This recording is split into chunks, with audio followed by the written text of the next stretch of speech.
Hey, welcome back to another video of Crypto Basics. In this video, we are going to learn how to read a stock chart on eToro. Reading a stock chart on eToro is essential for understanding market trend, price movement, and making informed trading decisions. First of all, open up your preferred web browser and head over to eToro.com. After that, log in using your credentials. Use the search bar at the top to find the stock you want to analyze. After selecting a stock, you will be taken to the asset profile page. The chart is typically displayed on the center of the page, showing price movement over time.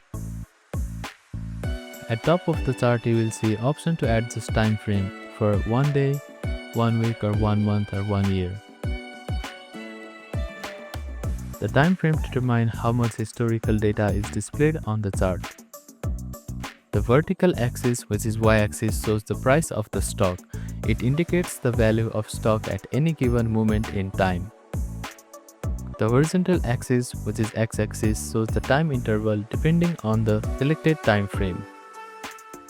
The stock chart on eToro uses candlestick pattern to represent price movements. Each candlestick represents the price point. The price at the beginning of the time interval is called open candlestick, and the closed candlestick is the price at the end of the time frame. The highest price during the time frame is high and lowest is the low. A green candlestick indicates the price closed higher than it's opened, while the red candlestick indicates the price closed lower than it's opened.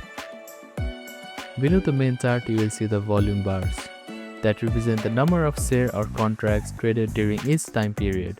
Higher bars suggest increased trading activity. Use the zoom in and zoom out feature of the chart to adjust the level of details. So that is how you can read a stock chart on eToro. Thank you for watching this video. Please do not forget to like, share and subscribe to our channel, and comment down if you have any queries.